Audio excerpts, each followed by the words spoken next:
All right, I'm trying to get this article posted on our website. Let me see. I'm just about there. Here we go. Let me get to this thing. There we go. Now all I got to do is grab the URL and drop it into Facebook. Give me just one quick second, and we will go back to Facebook. We will drop the URL right in there, and we will post this thing. So that article on pathological altruism is now posted on our Focal Point Facebook site. Really a profound piece there. And it captures it exactly. So you're going to hear me use this term pathological altruism again and again and again. And I'm talking about liberalism. It hurts the very people that they claim they are out to help. So they have this sense of moral superiority. They're the ones that care about people, even though their policies, when they're put into effect, actually hurt people. They harm the very people that they claim they're out to help. And meanwhile, they tag us as the brutes, as the uncaring savages, when our policies, if enacted, are the very things that will help people dig themselves out of poverty and all of that mess. Now, let's grab clip number 8. This is Albert Gillery.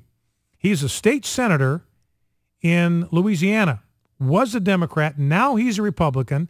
And I think I've got this up at the Facebook page, a link to this video. It's about 4 minutes total. I've got several sound bites from it. I encourage you to go watch the whole thing because it's powerful. It's eloquent. Here's an African-American politician saying, I am no longer a Democrat. I have escaped the Democratic plantation. I am now a runaway slave from the Democratic plantation. And here's where he starts his explanation of this political transformation. Let's listen. Hello. My name is Albert Lee Gillery, and I'm the senator for the 24th District right here in beautiful Louisiana. Recently, I made what many are referring to as a bold decision to switch my party affiliation to the Republican Party. I wanted to take a moment to explain why I chose to become a Republican, and also to explain why I don't think it was a bold decision at all. It is the right decision, not only for me, but for all my brothers and sisters in the black community. You see, in recent history, the Democrat Party has created the illusion that their agenda and their policies are what's best for black people.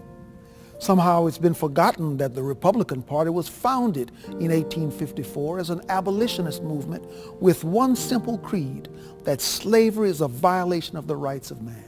Frederick Douglass called Republicans the party of freedom and progress. And the first Republican president was Abraham Lincoln, the author of the Emancipation Proclamation.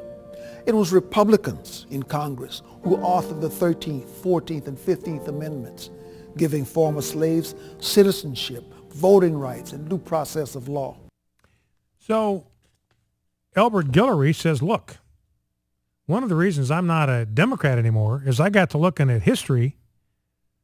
And what we have forgotten as African Americans is the role that the Republican Party played in the freedom of black slaves.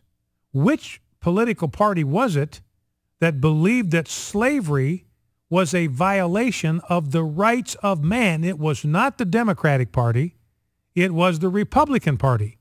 Frederick Douglass, of whom there is no whomer when it comes to the abolition movement, he referred to GOP as the party of freedom and progress. It was President Lincoln who signed the Emancipation Proclamation. It was President Lincoln who freed the slaves. It was the Republican Party that passed the 13th, 14th, and 15th Amendment, providing protection for black Americans to have access to equality before the law.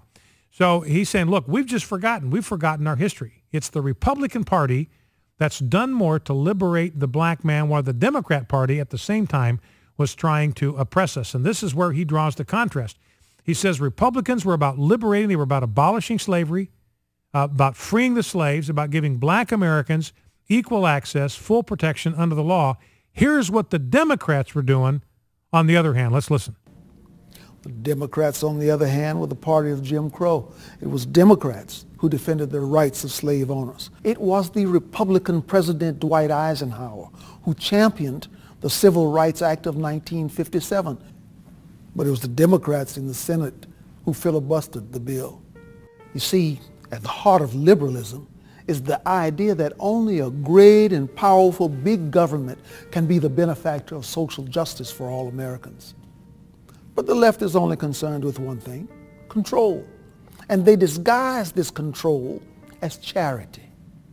Programs such as welfare, food stamps, these programs aren't designed to lift black Americans out of poverty.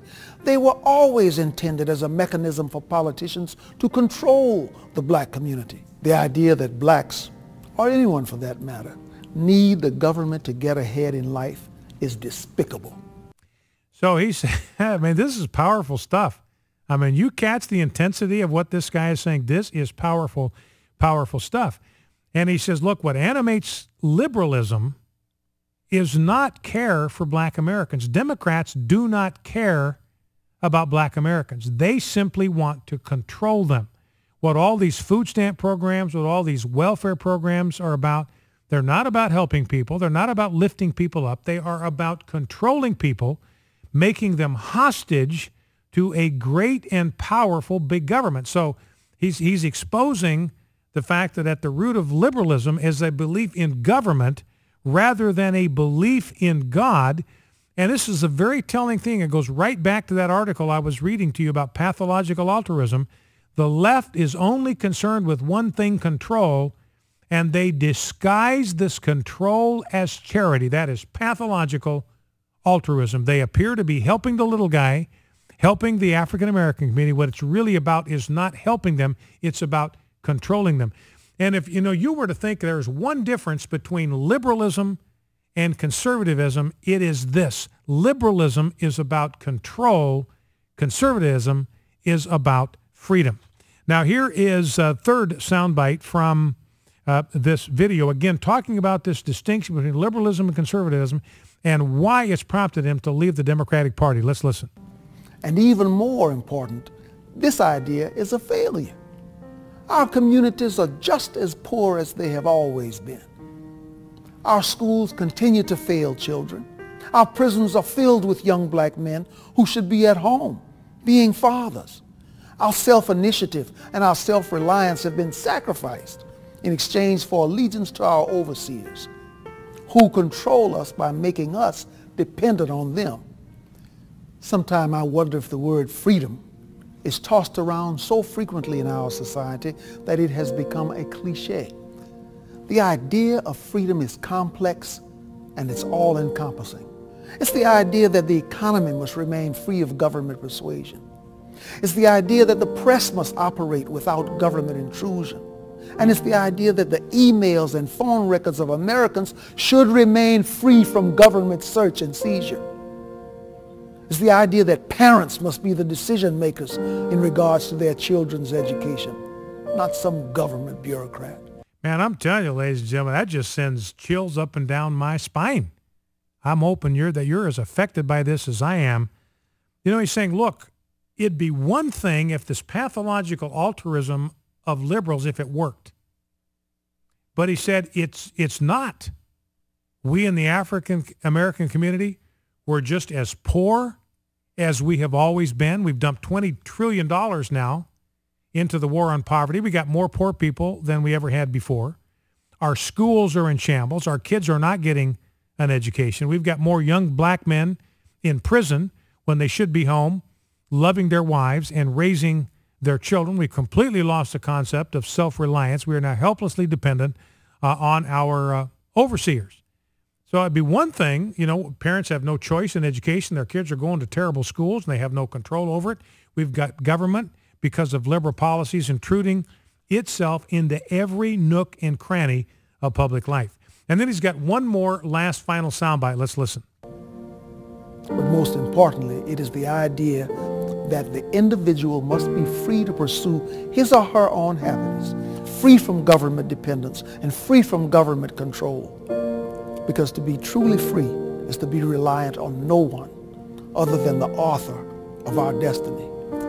These are the ideas at the core of the Republican Party, and it is why I am a Republican. So my brothers and sisters of the American community, please join with me today in abandoning the government plantation and the party of disappointment, so that we may all echo the words of one Republican leader who famously said, "Free at last, free at last. Thank God Almighty, we are free at last." Whoa, whoa, holy smokes. I mean, I listened to it this morning before I sent the edit point. Well, I had Walker actually cut this thing up for me, but I listened to the whole thing this morning, and I was so impacted by this thing. I tweeted out the link. I put the link on our Focal Point Facebook page.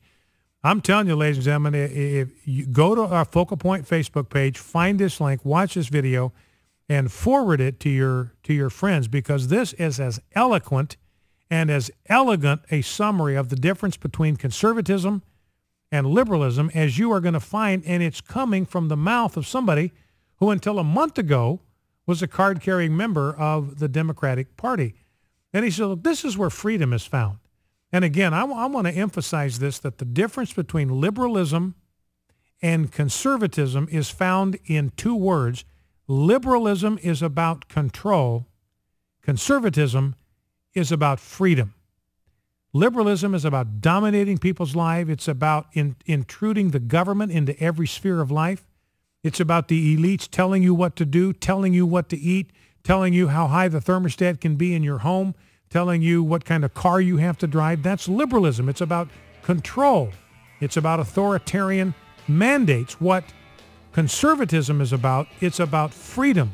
It's about liberty. It's about self-reliance, not dependence on government, but dependent upon yourself, your own hard work, and above all, the author of our destiny. And he pointed, if you weren't watching on television or video streaming, he pointed toward the heavens, the author of our destiny. That's freedom, is not being dependent upon government, not being dependent on some welfare program, but being dependent upon one entity alone, one being alone, and that is the author of our destiny. And that's where freedom, that's where the dream of Martin Luther King Jr. is realized. Free at last, free at last. Thank God Almighty, we are free at last. Free from what? Free from racism, free from prejudice, free from bigotry, and free from the control of government. Focal Point AFR Talk.